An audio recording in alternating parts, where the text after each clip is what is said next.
Então, muito boa tarde a todos e bem-vindos a este webcast das organizações e a adaptação ao novo normal. Uma iniciativa da revista Pessoas, powered by PLMJ. E hoje tenho comigo duas pessoas para falarem sobre este tema. A primeira convidada é a Marta Frazão, Principal da Mercer. Olá, Marta. Olá, boa tarde. E Nuno Morgado, Sócio Coordenador de Laboral da PLMJ. Olá, Nuno. Bem-vindo. Olá, Mariana.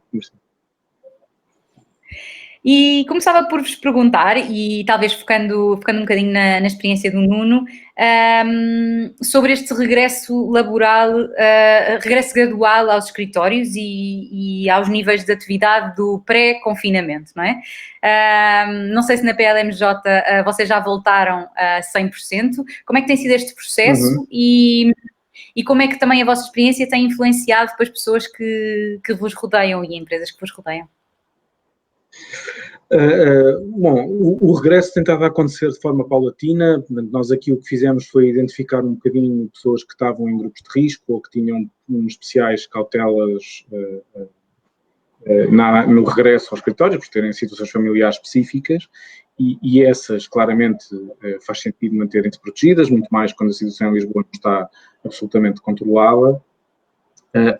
Agora, a grande maioria das pessoas que regressou, eu diria que com mixed feelings, com vontade de regressar, mas sentindo que, de facto, se calhar o teletrabalho não foi tão mau como à primeira vista podia parecer às pessoas. E, de facto, quer dizer, o que registámos ao longo deste tempo foi que, mesmo durante o período de teletrabalho, houve um grande empenho, um grande envolvimento das pessoas e uma grande vontade em trabalhar e em fazer as suas coisas, em ajudar os clientes a ultrapassar este momento especialmente difícil e complicado, mas agora, digamos que também havia uma muito maior vontade de conviver com os colegas, de reconstituir as equipas e, portanto, o regresso tem estado a acontecer de forma muito natural e muito boa, quer dizer, muito satisfatória para toda a gente. Uhum. Marta, na experiência da Mercer, como é que tem sido este regresso ao trabalho e há alguma maneira de gerir melhor estes processos? O nosso regresso ao trabalho tem algumas, em específico aqui da Mercer, tem algumas semelhanças com aquilo que o Nuno descreveu, portanto, no início ficámos todos a trabalhar de casa, praticamente todos, havia uma ou outra pessoa cuja função não poderia ser desempenhada a partir de casa e, portanto, continuou nas nossas instalações, mas a grande maioria efetivamente começou a trabalhar de casa, como muitas outras empresas, aquilo que pensaríamos que iria demorar algum tempo a acontecer, que era passar o trabalho diário a ser feito em casa, ocorreu com grande facilidade e com grande naturalidade.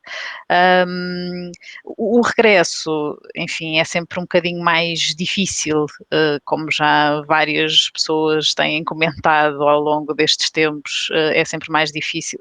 Dizer às pessoas para virem para o escritório é sempre mais difícil do que dizer para irem para casa. Na Mercer, em termos mundiais, foram definidas algumas diretrizes muito claras, portanto, em primeiro lugar estava a segurança das pessoas e sempre que possível deveriam trabalhar a partir de casa, obviamente com as especificidades depois necessárias para cada país e com a sua situação em particular, mas desde há umas semanas, quando passou a ser possível, algumas pessoas começaram a vir ao escritório. Começámos primeiro por uma percentagem mais reduzida, só 20% das pessoas é que poderiam estar no escritório com todas as distâncias de segurança exigidas e com todas as medidas normais nestas situações, nesta nova situação, e realmente neste momento estamos a 40%. Isto são sempre valores máximos e na realidade nota nota-se que ainda não estamos 40% dos colaboradores da Mercer a trabalhar presencialmente. Existe isto um bocadinho que eu não dizia, que é algumas pessoas com muita vontade de vir trabalhar porque já estão um bocadinho cansadas de trabalhar a partir de casa, onde se mistura muito esta componente de vida pessoal e de vida profissional. Outras pessoas com algum receio, porque, por exemplo, nas suas deslocações utilizam transportes públicos e isso obviamente que suscita aqui assim alguma dúvida ou insegurança por parte das pessoas. E eu penso que também, não só connosco, aquilo que nós temos ouvido dos nossos clientes é muito esta questão, não é? Grande preocupação inicial com a componente de segurança dos seus colaboradores, inclusivamente também grande preocupação com a própria cobertura em termos dos benefícios que esses colaboradores tinham para dar resposta a esta situação muito específica que estamos a viver. E agora, nesta fase, já também o perceber se efetivamente faz sentido, sempre mantendo as regras de segurança que são necessárias, se faz sentido passarmos por aquele sistema de teletrabalho puro, até que ponto é que isso é conveniente e saudável e eficiente de um ponto de vista de negócio, não é? Sabendo que tem que existir aqui assim um período de adaptação para dar esta segurança a todas as pessoas. Nuno, neste momento já é possível prever ou medir de alguma forma o impacto desta pandemia e sobretudo naquilo que a Marta falava agora de cultura organizacional e também de organização na estrutura de benefícios e também na estrutura económica das empresas, não é? Porque aqui uma questão é a segurança e depois a outra é manter a produtividade e manter de alguma forma uma gestão mais sustentável de custos e até de recursos humanos. Sim, vamos lá ver. Eu acho que essa medição está neste momento a ser feita.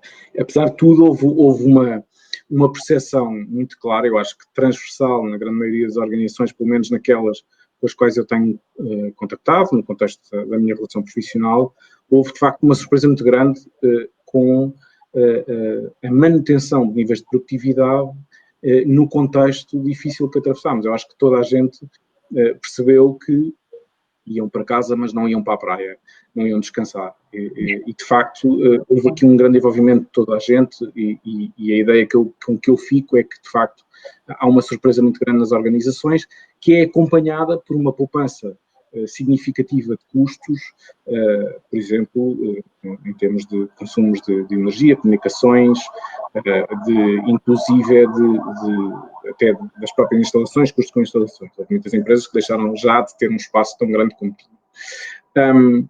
Isto não é surpreendente, porque na grande maioria das multinacionais, ou nas multinacionais, pelo menos aquelas mais sofisticadas, há uma cultura já em muitas delas de promover o teletrabalho e até inclusive muitas vezes forçando isso, reduzindo o espaço nas instalações, ou seja, há muitas multinacionais que têm, por exemplo, apenas 75% de espaço disponível para ocupar a sua população, o que significa que há 25% de pessoas que vão ter que trabalhar a partir de outros locais alguns dias da semana ou algum dia da semana.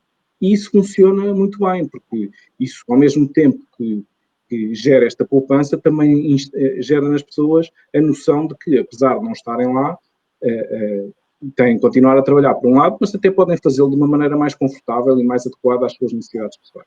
Eu diria que o balanço é muito positivo, eu diria que aliás, sinal disso é aquilo que já se ouve, de que o Governo está, por exemplo, a rever o regime do teletrabalho, parando-se novidades a este nível muito rapidamente, e a ideia, julgo eu, passará a estimular o teletrabalho. Nós vimos no Plano Económico e Social que foi aprovado pelo Governo que a ideia de promover o teletrabalho a partir do interior, por exemplo, que será uma ótima maneira de dinamizar, por exemplo, o interior do país um pouco com mais dificuldades nestas alturas.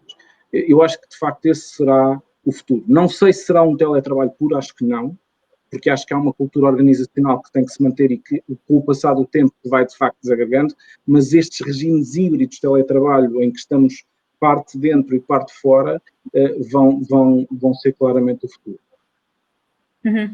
E já há empresas neste momento a preparar estas situações, tendo em conta as questões legais que estão algumas pendentes e outras, ou seja, pendentes em construção, como o regime de teletrabalho, como o direito a desligar, por exemplo, que é uma discussão que também se tem quando se fala nestas temáticas. Há já empresas a preparar estes processos e a preparar novos contratos que tenham em conta estas novas visões do trabalho?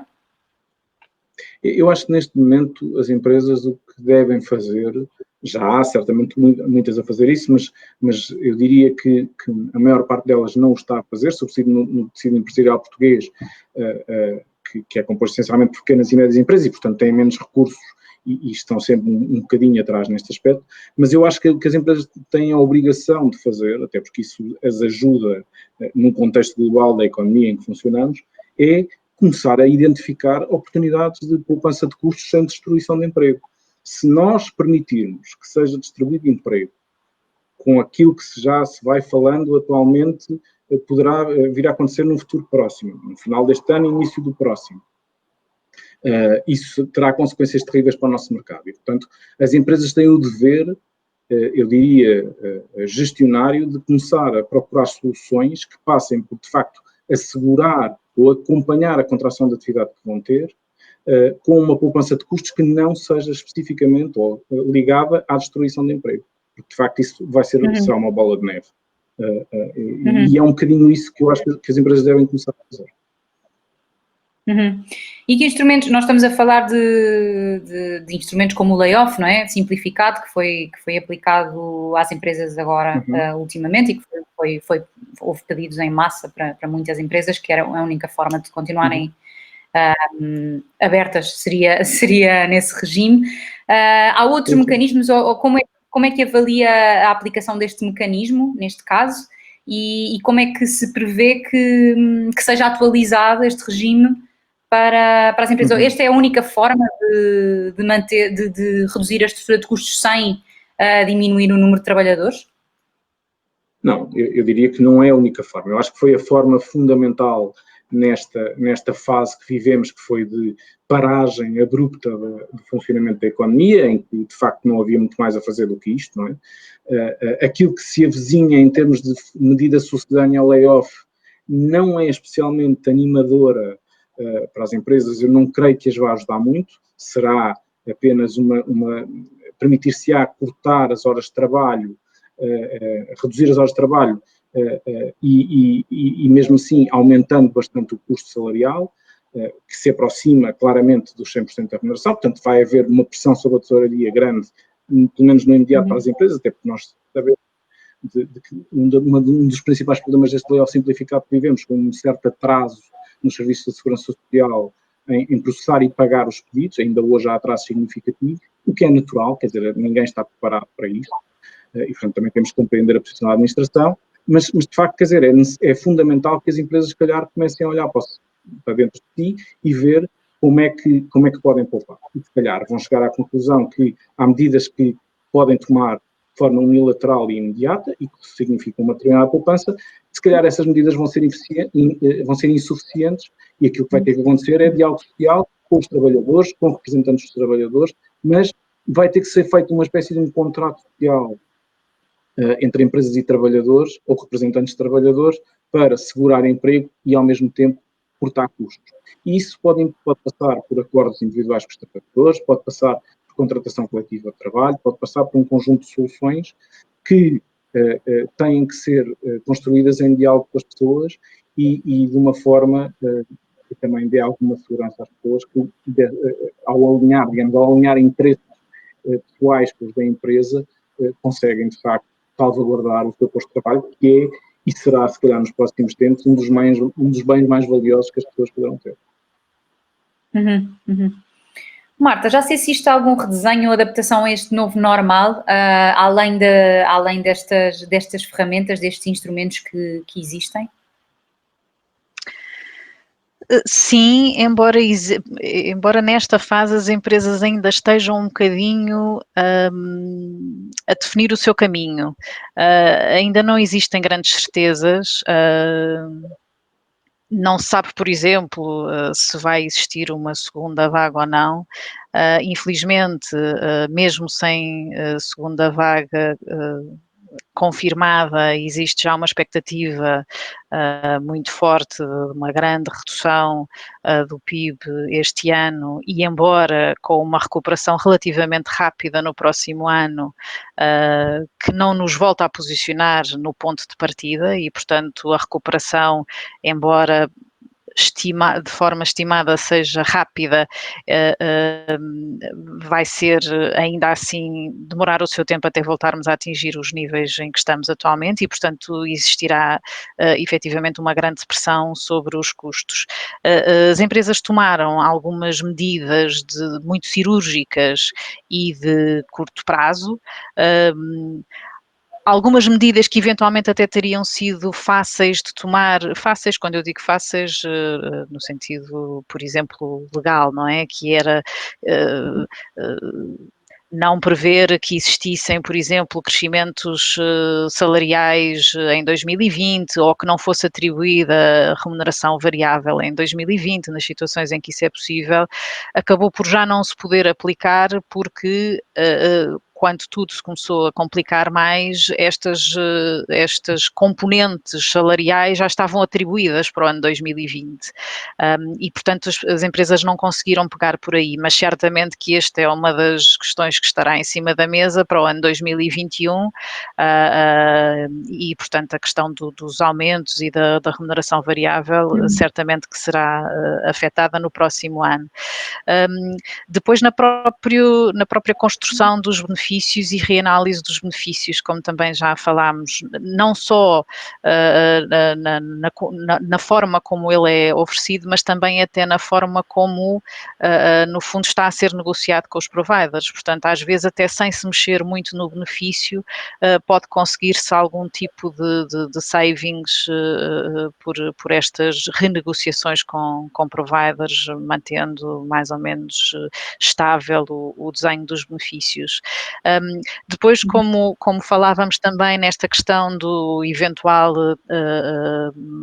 ou esperado maior número de pessoas em termos de teletrabalho, ver-se aqui a questão das poupanças na componente real estate, como também já falámos, ou seja, isso também podem significar aqui ganhos para a empresa, sendo que muitas vezes eles estão associados a contratos que já estão pré-estabelecidos e, portanto, enfim, não podem ser quebrados sem ser nos seus prazos, ou pelo menos sem alguma consequência, mas também, por exemplo, na própria política automóvel, pode-se pensar que, enfim, é uma política que normalmente não é revista todos os anos, é revista, por exemplo, 3 em 3 anos, mas se efetivamente se verificar que uma fatia muito significativa da população fica em teletrabalho, pode-se questionar se fará sentido continuar a atribuir a mesma política automóvel do que aquela que era atribuída pré-Covid, não é? Portanto, e nós sabemos que o benefício dos carros é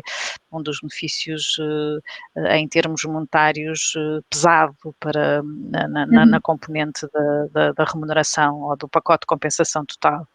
Mesmo na questão, por exemplo, que muitas vezes não era bem fomentado pelas empresas, nomeadamente em termos de part-time ou em termos de licença sem vencimento, provavelmente pode ser uma solução que, como o Nuno dizia, acaba por proteger os postos de trabalho, que pode eventualmente ser interessante para os colaboradores, e que, no fundo, existe aqui um win-win para a empresa e para o colaborador, com a redução de custos e com manutenção de emprego, não é? Portanto, existem efetivamente algumas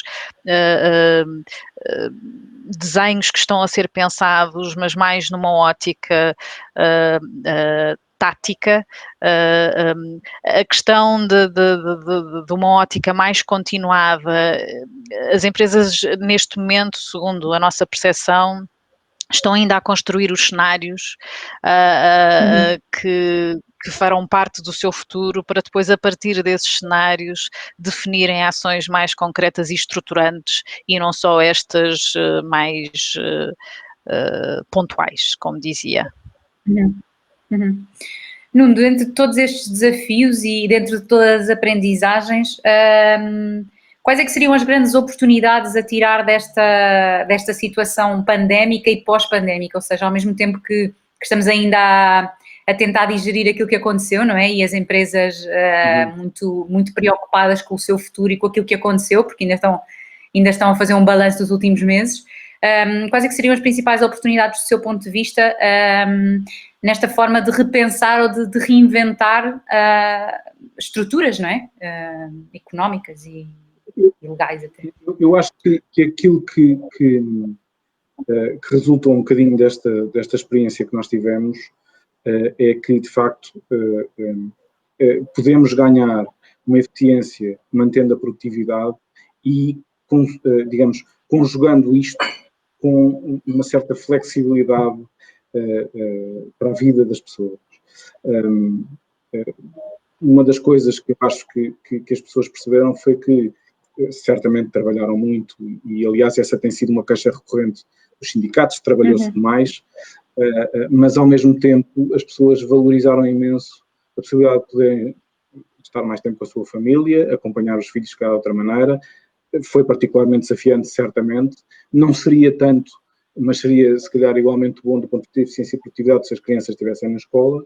E agora, se efetivamente no novo ano escolar as crianças forem para a escola, por que não manter este regime de teletrabalho? Porque já se percebeu que é uma coisa que funciona. Eu acho que esta é claramente uma das grandes oportunidades. A outra oportunidade que surgiu também é a percepção de que, de facto, a tecnologia, nesta altura, é fundamental para as empresas e para a vida das empresas, e que aumenta bastante as oportunidades de maior um funcionamento mais eficiente. Todos nós, de repente, passámos a trabalhar com computadores de forma ainda mais intensa, todos nós passámos a ter apps e coisas novas para fazer coisas que antes fazíamos apenas presencialmente, e eu acho que essa aceleração digital que, de facto, sofremos nestes 2 meses e meio ou 3, em que ainda não passamos, portanto, que ainda estamos a viver, e que vai aumentar bastante nos próximos tempos. Isso também traz desafios sobre o emprego, como é evidente, mas também não devemos ter medo disso, que toda a história da humanidade é feita de evolução tecnológica e toda ela tem impactos sobre os empregos mais tradicionais, mas também gera oportunidades de crescimento. E eu acho que uma das coisas, e esse tem sido um bocadinho também o foco do governo, neste plano económico e social que lançou, é a requalificação das pessoas. O governo percebeu que, de facto, esta crise tem que ser acompanhada de um reskilling das pessoas para que elas possam adaptar-se à nova realidade de trabalho que foi acelerada substancialmente neste período. E, portanto, é isso que vamos esperar nos próximos tempos. E neste momento, o maior desafio para as empresas é mesmo, do meu ponto de vista, e, se possível, segurar o máximo de emprego possível. Isso é fundamental para a nossa economia nacional, europeia, mundial, é segurar emprego, porque isso é que gera ou agrava crises económicas. Sim, e as desigualdades, não é? Quando as pessoas não têm emprego. Muito bem. Exatamente. Agradeço aos dois o vosso contributo e a vossa partilha aqui neste lugar de discussão. Muito obrigada novamente à PLMJ por apoiar esta iniciativa e à Mercer por estar presente, obviamente. E encontramos-nos em breve, espero que presencialmente, neste novo muito normal. Obrigada. Fica combinado. Obrigada. Adeus, obrigada.